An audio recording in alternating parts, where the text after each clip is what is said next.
Tingnan mo, double. Double ano? Ay, dalawa. 2, 4, 8. Kaya nga, tama yan eh. Mali yata yun si teacher eh.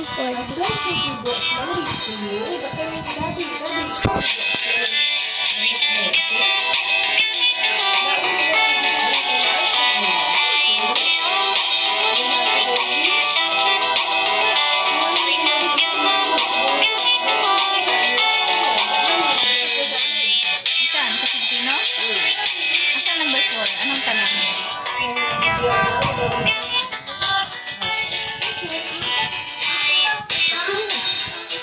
Ano ang paksa nito pagtatahan ng mga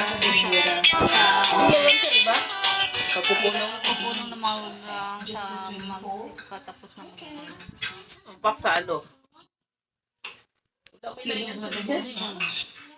Okay, so just a swimming pool. Okay. Perfect sa dyan. perfect nga eh. May layan, sir. Oh, You want a rainbow Sabihin tayo ata eh. pool?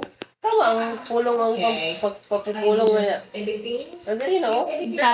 Ensayo siya.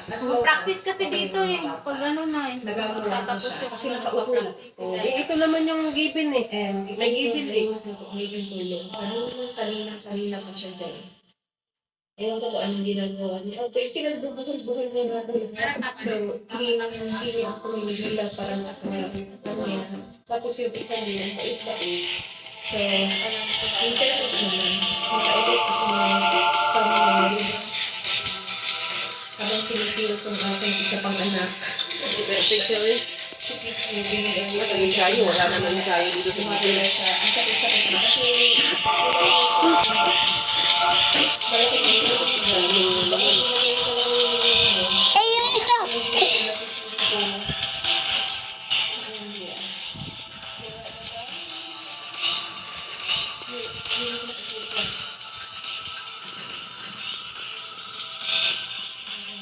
Ang itim na nga.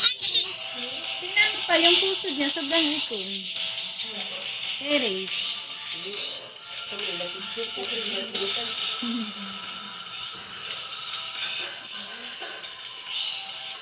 Picturean mo.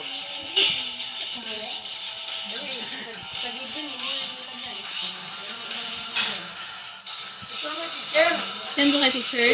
Ano po yung correct answer? Wag na, please. Kaya mo. Huwag niyo papayasin. Okay lang yan. Grade 2 pa yan. Pero ako dati, kinukorek ko yung teacher eh. Kinukorek ko yung dati. Kaya nabilib yung sa akin. So, ang Vistaloy. Ay, Nasabi ko talaga kay kami.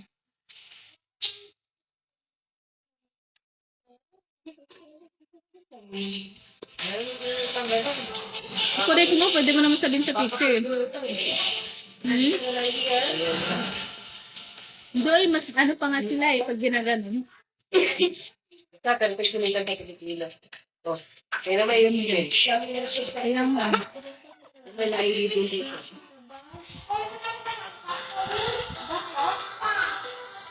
May guide kasi.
bansan.